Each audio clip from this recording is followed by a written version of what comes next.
Welcome to the Innovation Storytellers podcast. We talk to innovators and disruptors in R&D, product managers, entrepreneurs, and entrepreneurs, innovation thought leaders, and their storytellers who help bring their amazing ideas to life. Now, here's your host, Innovation Storyteller, CEO, speaker, and coach to the world's top innovation teams, Susan Lindner.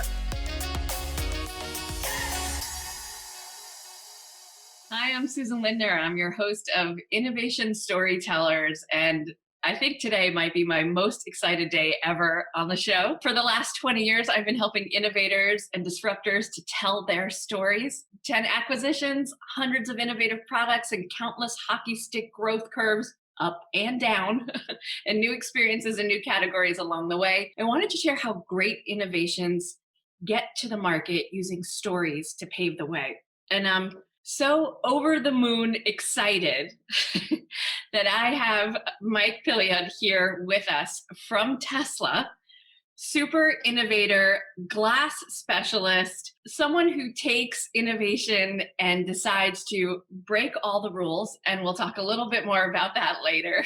We're here to talk about how innovation at one of the most cutting-edge companies in the world gets done. And Mike, I'm so excited that you're here with us today. For those of you who don't know Mike, he is the director of Tesla Glass, and he is a dad and a husband and a lover of great products and advanced materials. His background is in ceramic engineering and glass science, and he says that he's been incredibly fortunate to be at places like GE and Apple and Tesla, but I would argue that those companies are very grateful to have him in their fold. He sees this ride around innovation and glass and these kind of applied materials as been an incredible ride, and he's looking forward to working with his team on all of the future challenges that are coming at him at Tesla, and the ability to launch new technologies, even more incredible, those opportunities that live on those horizons. So Mike, thank you so much for joining us today. And I understand this is your very first podcast interview solo. So we are super thrilled that you're doing it with us today at Innovation Storytellers. Excellent. Well, thank you very much, Susan, for the warm welcome, and really appreciate looking forward today. Thanks for the introduction. And yeah, this is my first one, so I'm really excited to talk with you and talk innovation. So you've worked for these little mom and pop shops like GE and Apple and Tesla, small businesses just trying to find their way in the big, beautiful world of innovation. So give us a little bit of a walkthrough before we dive into some of the coolest innovations that you've worked on. How did you get to this point of choosing innovation as a path? Did you think about that when you were a student just studying around these, engineering and applied materials? Or tell us a little bit about your foray into innovation. Yeah, like you mentioned, my background's in ceramic engineering and glass science. I started my career at GE at the research center and then went on to their plastics division. At GE, it was a remarkable way to get trained to be how to operate in a big corporation. They had an amazing amount of training, but I wouldn't say that engineering was the path forward for a company like GE when I was there. You were kind of trained to be a manager or to really go up a different route to excel at a corporation. But I got a great training there for how to behave in a corporate environment. In the cage, or does that mean that they gave you the frameworks to actually be successful? They gave you the framework, and I think it's probably about the time and place at when people join companies. I joined GE when it was sort of at the pinnacle of sort of corporate structure, and it was an incredible amount of education that I got there. Maybe even afterwards, that sort of engineering and product design drove a company like GE. Probably at one point that was the case. GE was a great product company. And when I joined Apple in 2008, it was sort of a refreshing, wide open, childish taking a look at creatives and working around an engineering product driven company. And that changed my entire view of what it means to sort of excel at a corporation, engineering and product driven companies. And I just fell in love with product design and industrial design, as well as being a part of the entire team that creates great products. So I would say it's it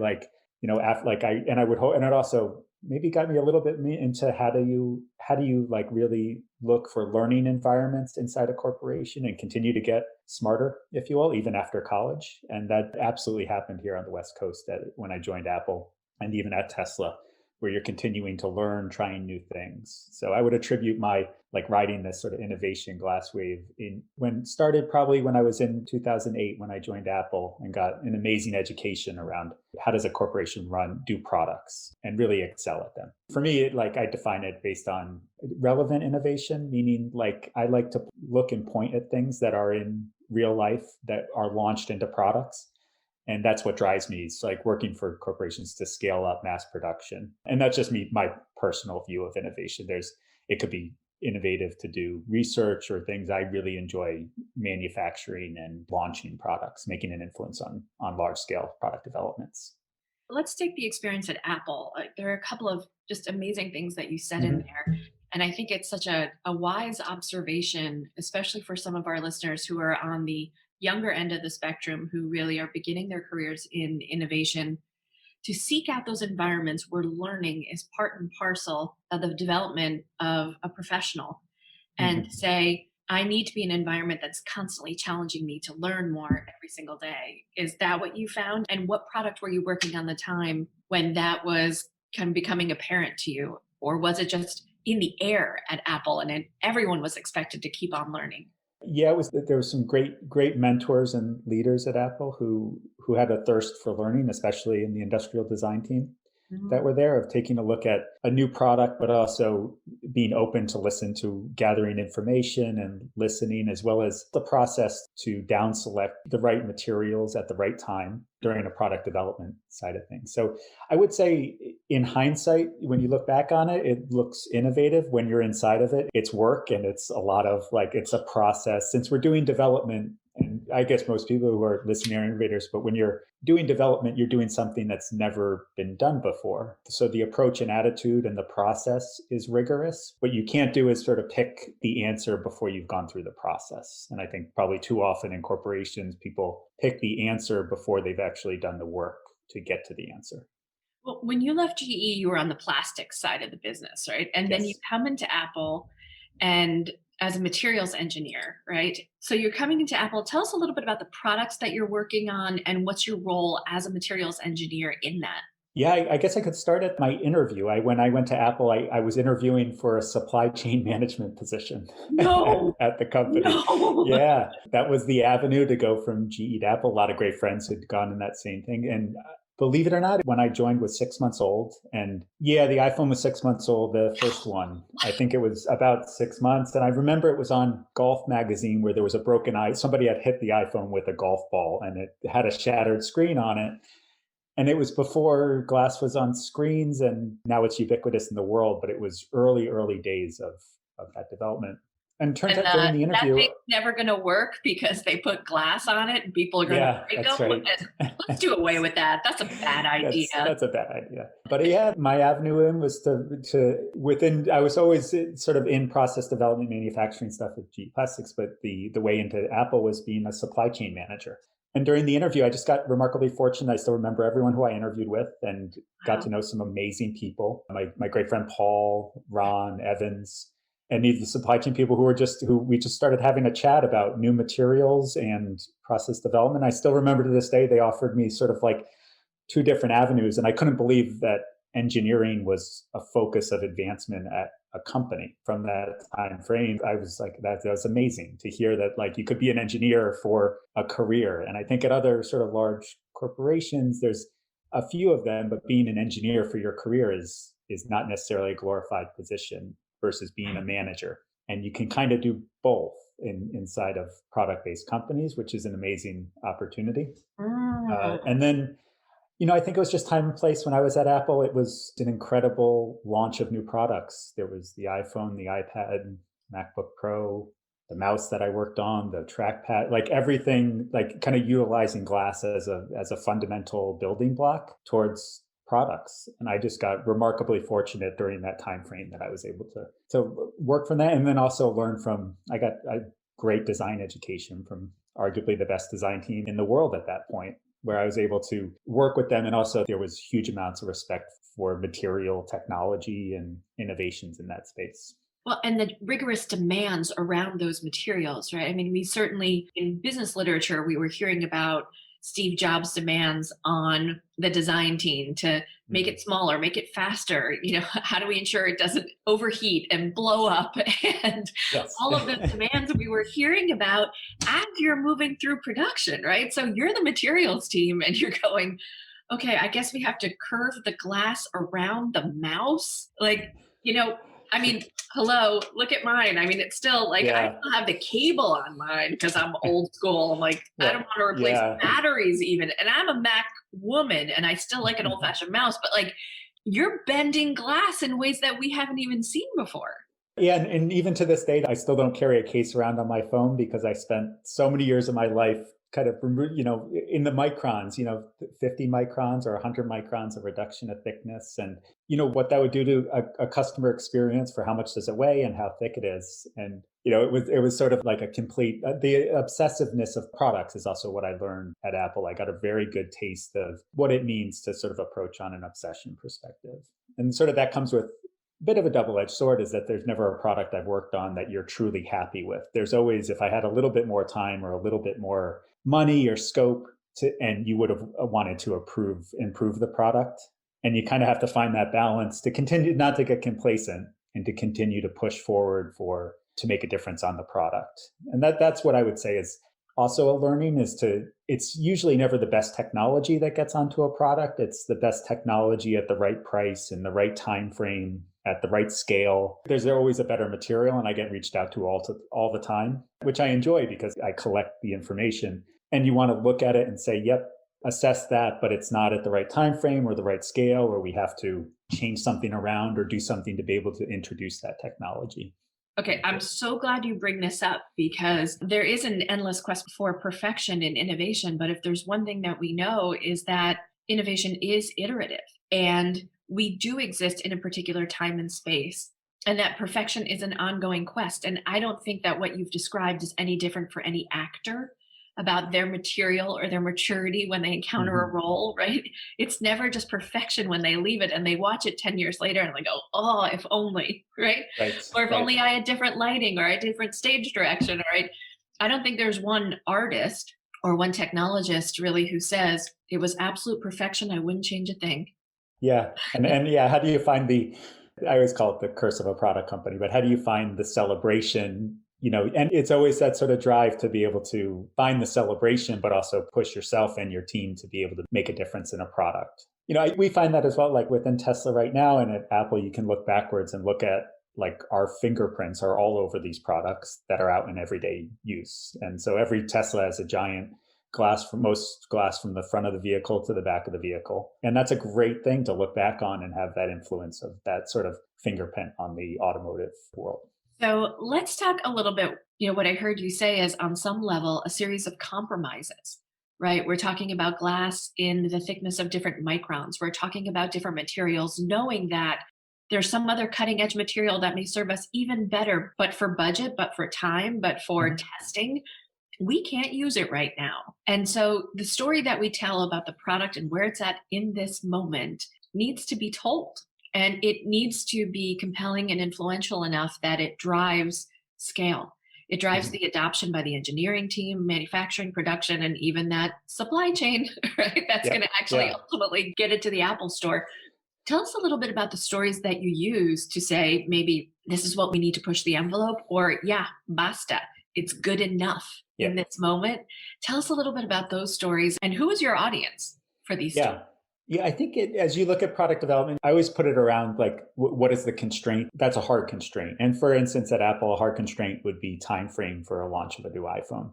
It was pretty much September, October of every single year of launching an iPhone. If that's a rigid constraint, then you look at scope as well as, cost and other aspects, manufacturability and scale, and work backwards from that hard constraint to figure out what is the time frame and down selection we would need to do in order to hit that rigid constraint inside of the thing. So most of the time in corporations, it's cost or time frame. If you're really at a truly sort of technology-driven company, scope could be a hard constraint. Then and how brutal was that September, October timeframe? Did you sleep under your desk?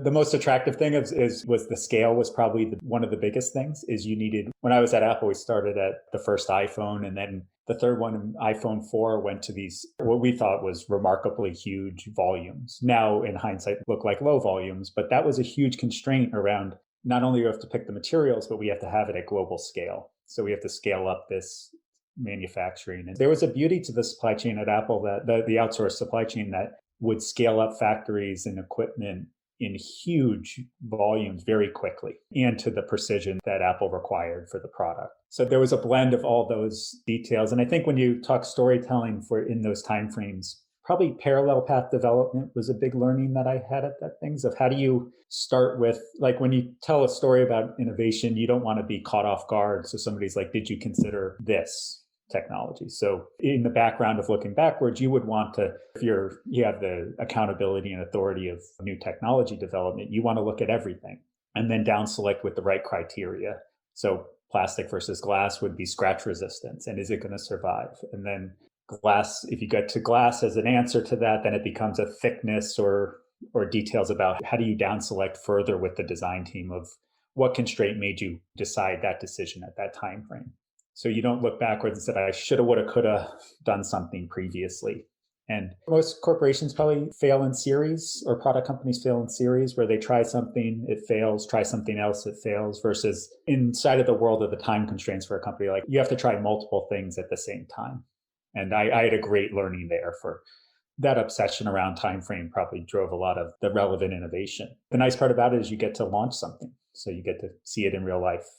You also have the resources and the R&D in the space to actually run these experiments simultaneously.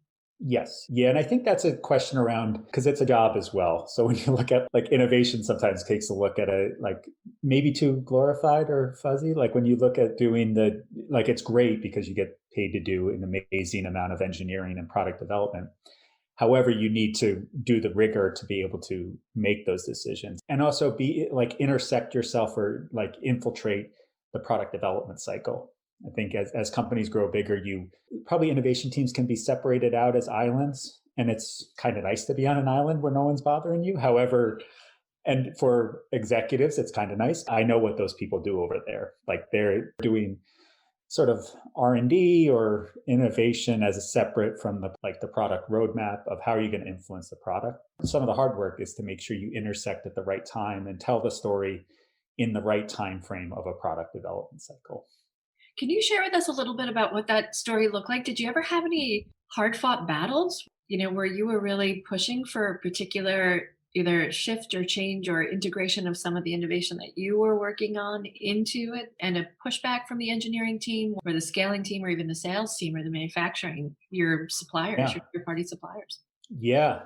I think every day as far as pushback goes. So try to think many stories.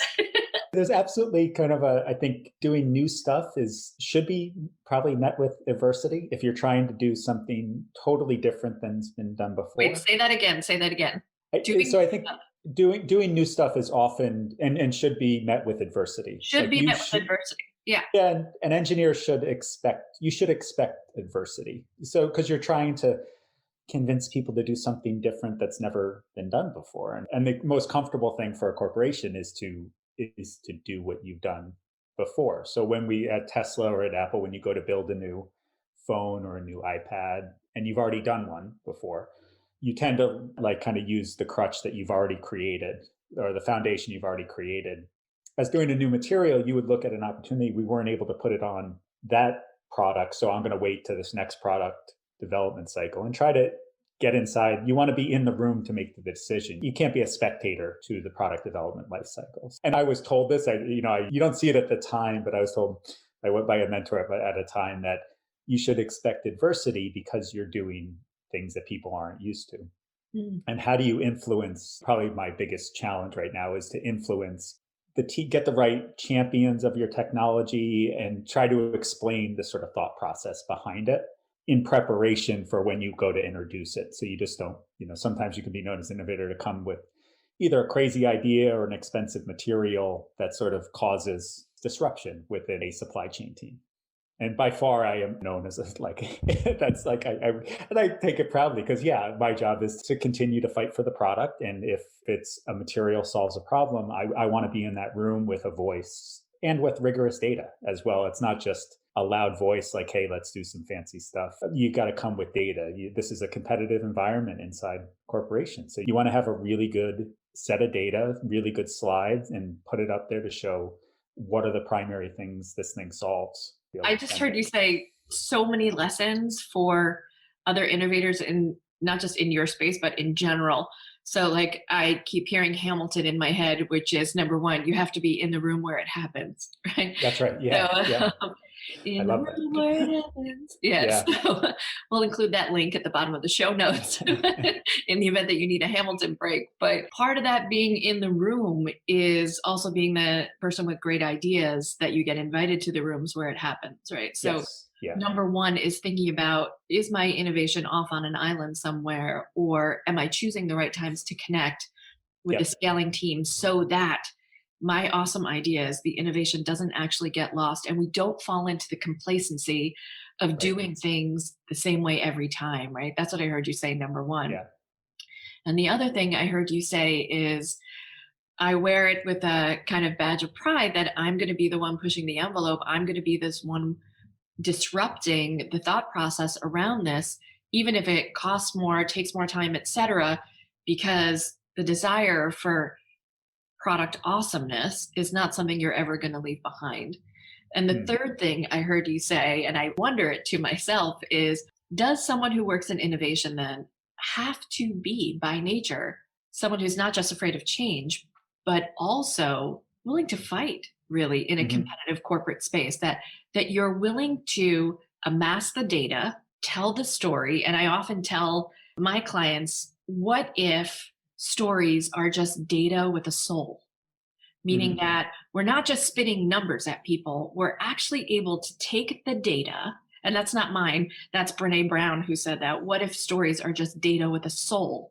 And we're actually able to make the connection between why I'm disrupting this, why I'm in this room, why I'm bringing you this data.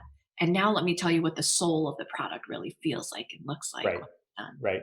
Yeah, there's a lot there. I think it's absolutely, I love that data with a soul. And I think in addition to that, is just to expand on it, would be to simplify down a technical information into an understandable format. Like I think when I started my career at GE, Nancy Martin, never forget it, she sat me down and she was a mentor, and she was the senior vice president of the research and development center at GE. And she mentioned, like, when you sit in front of an executive, as an executive, I think, what does this person want from me? Do they want money? Do they want time? And you spend 10 minutes of the conversation with them trying to, in their mind, going, I have no idea why this person's talking to me and things. And because people want executive exposure. So whenever from that day on, whenever I've met with CEOs, or even, the CEOs that are in other businesses that I'm working on with, I'll mention to them, I'm going to ask you for this amount of money, and I'm going to show you this data, and then I'm going to circle back to it at the end and see things, but a very simplified version of things. So they get it, like in their mind, they're like, okay, this person's going to ask me, like they're in decision mode making, or if it's an update, we had this problem and we have a technical update. So they would understand the context before you start giving the story. And I also related to sort of stand-up comedy, where Chris Rock mentioned, like, my joke's always going to work if I set up the premise correctly. Like if I get people in the right mindset, my joke's always going to work. And I'll always remember that, just because I was like, yeah, that's what people like, get them in the right mindset of like, why are you going to make the decision and then move forward? You're pushing all my buttons as an amateur stand-up. Oh, great. I would be terrified of that. I'm not funny, nor am I. It's like very terrifying.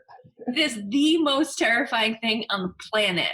It is so much scarier than any roller coaster you will ever be on, because the only way to make the ride stop is either to make people laugh or get the hell off the stage. That's terrifying. So yeah, the setup is so important. But and what we talk about on the show often is innovation storytelling is about getting the resources, the runway, and the recognition that you deserve. It's not recognition as a pat on the back, like, oh, I'm doing awesome. It's to move the innovation forward. Recognize that this product and what we're doing here matters. Yeah. And so that executive interaction starts with the question, do I need resources? Do I need runway, or do I need recognition? Yeah. Or do I need to scrap this whole thing and please help me Yeah. do that graciously? Yeah. And I think like the best, in my opinion, the best thing an executive could ask you is, what else do you need, or what do you need to do this? And as soon as people hear that, you should also be ready for that question. There's a preparation to get in front of an exec. That's not just lip service or executive exposure that you need to take seriously, that you create sort of a simplified version, but also like executives get paid to make decisions. That's just a fundamental like rule of law within corporations. Our job as engineers or as whoever else is in the company is to present the right level of information to drive that decision. And you can steer it. There's no question about it. Like you can manipulate and steer the decision, but you can have an opinion, but you want to have the right level of data. I think in storytelling with engineering, you want to give options. Like the worst thing I think you do is show up an executive and have one option, because it automatically sets up a tone of like, what else is not being, what are the other trade-offs that you're going to do? So the other part of the storytelling is to show up with any pitch that we'll do on a daily basis, is to show up with 3 or 4 options. Here's what we looked at. Here's the trade-offs. This is our recommended one, but we also have 2 or 3 others that are workable, but we have to do, like, either you can decontent it, move a specification, pay a little bit more money, take a little bit more time, but what are those trade-offs for it to be able to present those in a very clear, understandable way. Right. And the consequences of those decisions. Absolutely. That the executive needs to make now. Yeah. And I think that's the consequences are kind of innovation or development world. You're kind of predicting problems. So the consequences are sometimes reactionary consequences are very easy. We have an issue in the field. We got to solve it. The production manufacturing is down. Everyone has to deploy in and help out with production. Predictive problems are trickier. You have to instill a level of fear of, what if I don't make that decision? So if I'm putting myself in the executive's, she or he shoes, you're saying, well, if I don't make this decision, I'm going to have to deal with it. So trying to drive, that's one of the tricks of the trade. Instill enough fear inside of a executive so they make the decision and make it a hard decision for them to make. That's why they get paid the big bucks to make these decisions, right? Yeah, and that's I use that constantly because it's what they get paid to do. So that's what executives get. In fundamental, they have a lot more than that. They get to drive the business and culture, but my job is to present data to them, and their job is to make the decision.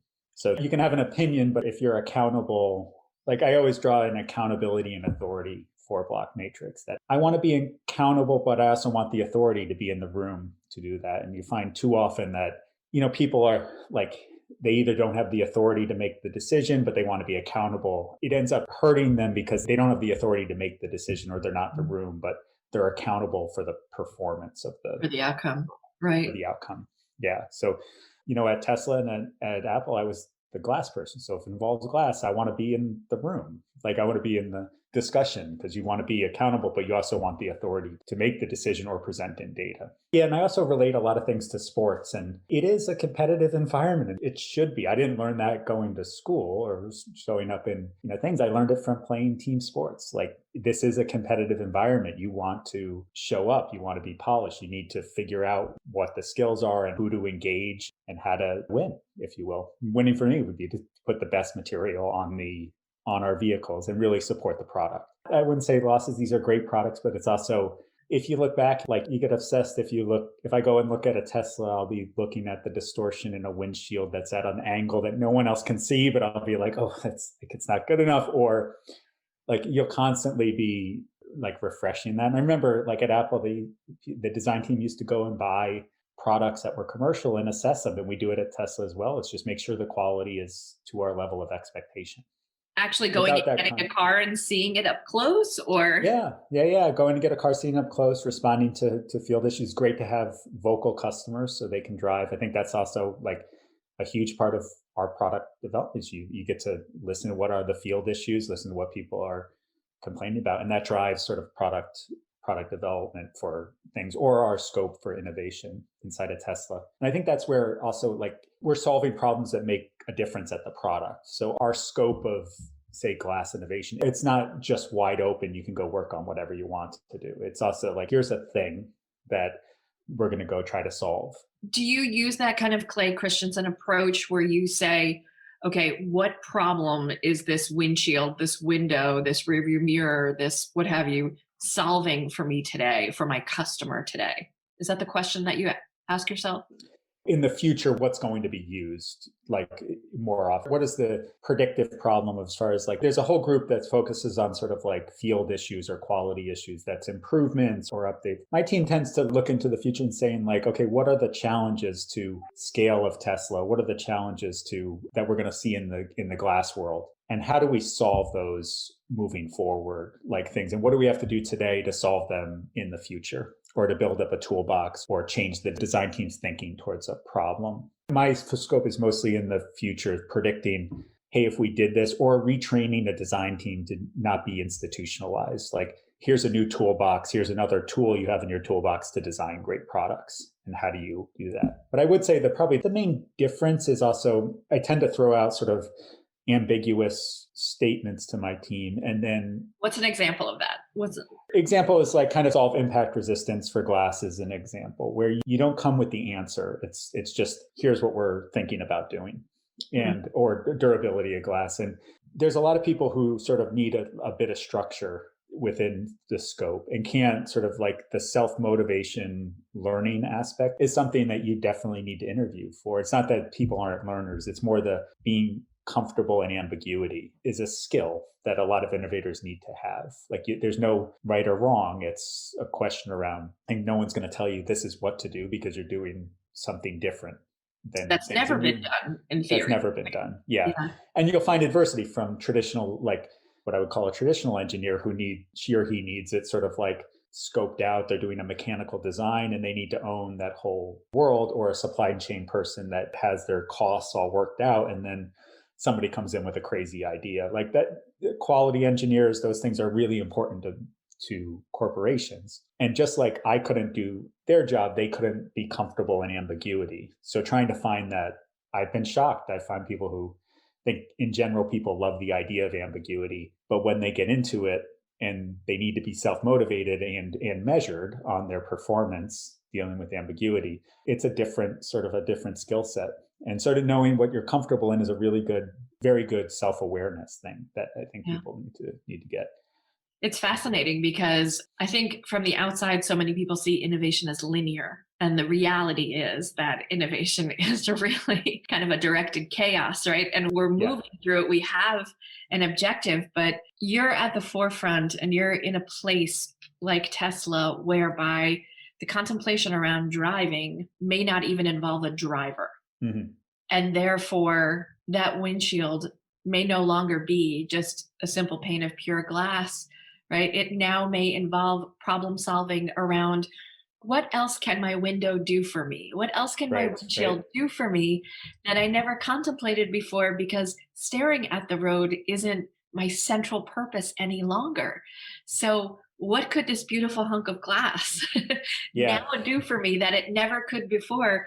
And it's not a problem that I'm solving. It's a huge new field of opportunity, right? Yeah. And to give you kind of, absolutely. Yeah. I think it's that future is quite amazing. And it's also what, like, if you go to, whether it's the different shows that show sort of what the future of mobility is, and you could obviously see it and it's an amazing thing, but we consider innovation inside Tesla. We spend almost all of our time on scale and human factors like the thermal performance, the acoustic performance, the impact resistance, and things that enable us to do it at a large scale. So not that you could do one, but how are you going to launch it? I think that's where it's a good analogy of when you take it sort of on its own. And of course, that would be an area that we'd like Tesla to be interested in. But what I consider sort of relevant development is also doing things like large scale glass production and different types of thermal performance and acoustical performance to change the comfort in a vehicle,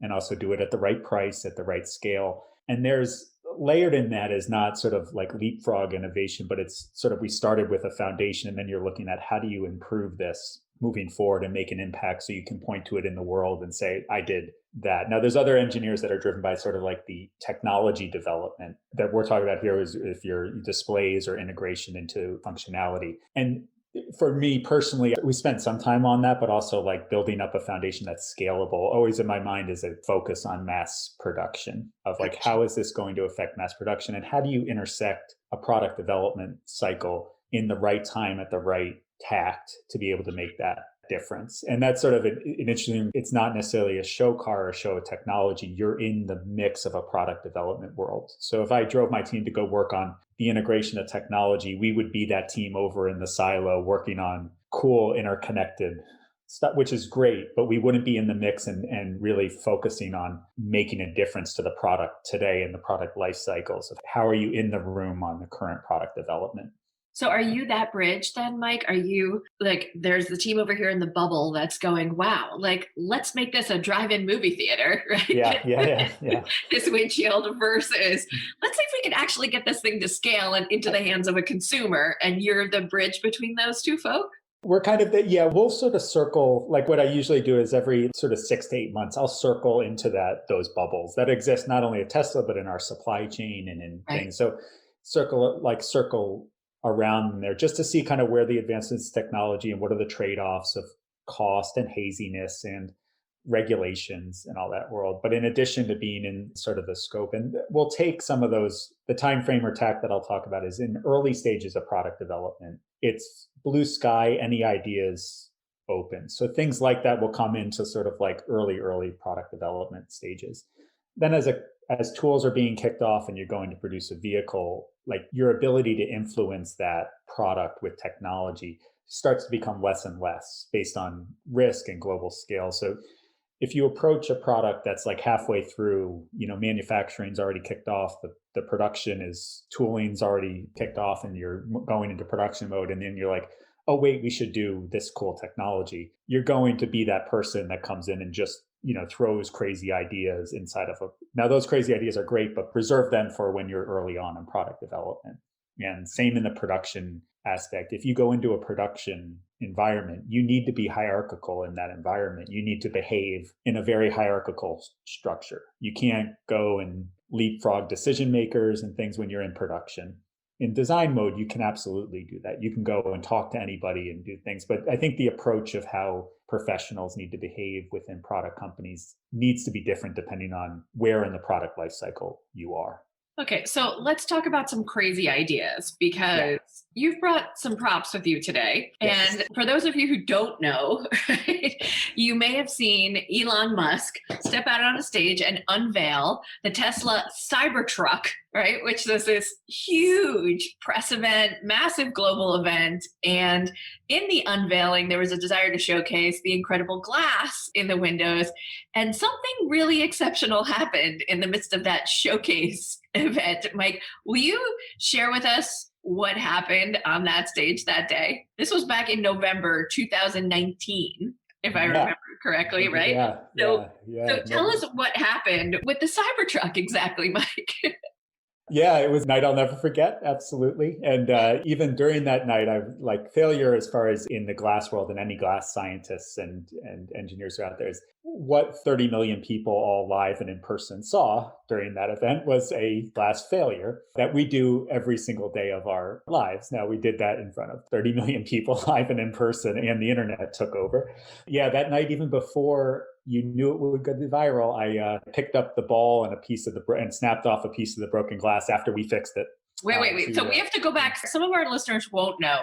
So let me go back a little bit. Oh, what happened? Yeah. For those who haven't seen it, which I imagine which will be included. There was durable glass has been a thesis my team has been working on for at least 3 years now, since the semi-truck launch about 3 years ago. And we're in the lead. We're at by far the forefront of durable glass in the world. So we wanted to test that out live and in person in front of, as far as a live demo goes. And anybody in things knows live. And glass is a probability of failure thing. So you never know. Even so, our leadership has talked about it. But they took this ball, which I grabbed on that thing. So and what is that made out of? Steel. Yeah, it's a 1 kilogram steel ball. Steel snowball.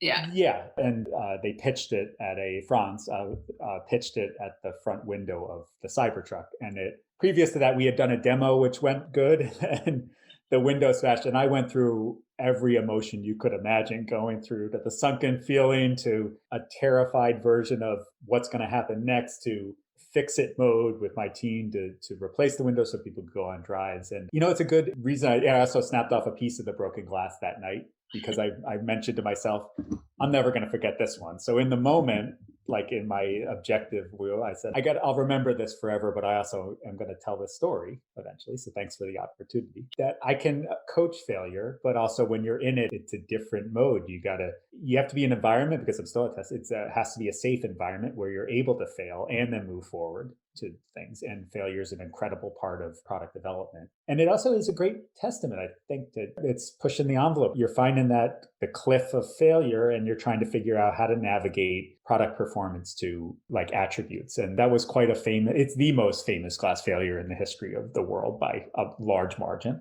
Well, there you go. Yeah. So, and people who have broken iPhones somewhat responsible for those as well. So I think glass breakage is little less dramatic, but met the person. But it was, when you look at it, it's this safe environment. It's also, we kind of, in running a marathon, related to being in first place. You trip, you fall, you get up, dust yourself off, and continue to move forward. Wait. So back up for a second. So here's Elon Musk on stage, right? Yeah. This first steel snowball goes out and cracks, and Elon looks over and goes, "What happened?" He goes, "Try it again," right? Because it wasn't enough that one window broke. Let's do it one more time just to make sure. That's right. So I'm sure all of my listeners want to know, what is the conversation that happens between you and Elon following this catastrophic glass failure? Yeah, there's a lot of get it done directly after it. Get it but done, also, meaning fix it? No, we had to, just because we were halfway through the presentation. They had to do drives, so my team jumped on it to get it fixed and replaced as the first thing to go. But also, we had some, it was a good teachable moment for me, especially with Elon. Not sharing with specifics, but I'm still at Tesla, and we shared sort of I still have a job. Yeah. And it's a testament, I think, to the fact that to do failure, you have to have a safe environment to fail. Believe me, I think everybody, including my family and friends, were because the initial reaction is you get fired, right? That's the initial reaction to that discussion in a real format. And believe me, I went through all those emotions. But when you look at it, it's it's in the right intention. It's still part of, some of the most durable glass ever put on a vehicle. Yeah. And you just got to keep working the problem. But yeah, that's the organizational safety to be able to do that and talk about it is remarkably important. So do you know what the failure was? Do you know what went wrong? There was a whole ton of different aspects that could have happened in that things. I think that's where it's interesting. Of course, we're going to solve it, but it's also making sure we solve the problem in the right product development format. Framework. The problem is durability is a question around a whole bunch of different attributes of durability, and also cost and weight and things of going through exactly what it means to be the best glass onto the vehicle. And yeah, well, definitely my team's working on it absolutely to solve it. And then when you go into production, it sort of refines it. There's a whole list of things, but we don't necessarily look backwards. It happened. Take a look at it. You do what's kind of I learned from I have some really good friends who were in the special forces in the military who do an after action report, and not just an amazing event, like an incredible one, like the glass breakage, but after every training thing or things. And it's one of those things that I've instituted since to get everybody around, said what went good, what went bad, what could have gone better. And get opinions from everybody around it. And that's helpful in those situations, but also you get a gut feeling of oh, that was that hurts. What's amazing about it is it part of my story of doing innovation and continue to move forward, which I'm proud of my team. I'm proud of the things you got to sort of adapt to it. Of hey, how do we push through this? What happened? And I think that the idea of failure is a negative thing from the outside looking in and things, but not to say that doesn't happen, but you don't know until you try, and then you try and it fails. Then it's okay, what do we do after that? And that's an interesting one. And to be in a culture, we've watched some of Elon Musk's biggest failures, right? But we also have so much hope and optimism every time we see another SpaceX go up and come down, sometimes in flames, right? We're still so optimistic about what's coming next. And I think we were also talking about a conversation you had with one of my clients and one of your suppliers, Corning, right? And you get a call from Corning that's going, hey, about that glass. I think everybody in the entire glass industry got exactly that thing called. Was that our glass? Was our after the day after it was glass was on the front page of Radar. I was at Corning that next day, and it was everyone's all asking. the talk of the town. And I would also say, like, there tends to be like people would call you and just be like, "Hey, how you doing?" But it's also, you get to know, like, Wendell, who's the CEO of Corning, gave me a call the day after and said, "Hey, I just wanted to, I want to see if you're all right." And the other's like, "Wow, we put you. That's glasses on the front page of everybody's map right now." It's fortunate to have that, to be in a position where you're able to get calls from great people at Corning and Wendell himself to say, "Hey," they're like, "Hey, thanks." But I got a lot of calls like, "Hey, was that our glass?" Just making sure things. It's Sure. pretty awesome, though, to be like, we know a little thing about 169 years of breaking glass over here. Yeah, we're familiar. Right. We got you. We've seen this before. Right. This has just been an incredible experience and such an opportunity to talk with you and to share your expertise coming from places like GE and Apple and Tesla. And I know for all of our community at Innovation Storytellers, we just wish you the best, and onward and upward to great glass that stays intact as you wish it to be. Thank you very much. Yeah, it was really a pleasure, Susan, to talk with you. Thanks so much for your time. Oh, it's awesome. Alrighty, so if people want to get in touch with you, what is the best way to connect with you, Mike? Yeah, best way to connect is on LinkedIn. Mike Pilliod. My last name is Pilliod. Just reach out on LinkedIn. Any ideas, or just to chat, absolutely. I'm available. Fantastic. You will find the links to Hamilton, be in the room where it happens. Great. We will also share the link to that fantastic video in the show notes as well. And thank you so much for listening to Innovation Storytellers. This innovation story has ended, but yours is just beginning. Go to innovationstorytellers.com, download the free Innovation Storytelling Blueprint, and sign up to pre-order Susan's book, Innovation Storytelling. Get the resources, runway, and recognition you deserve due out this spring. Remember to subscribe so you don't miss an episode. Until the next innovation story.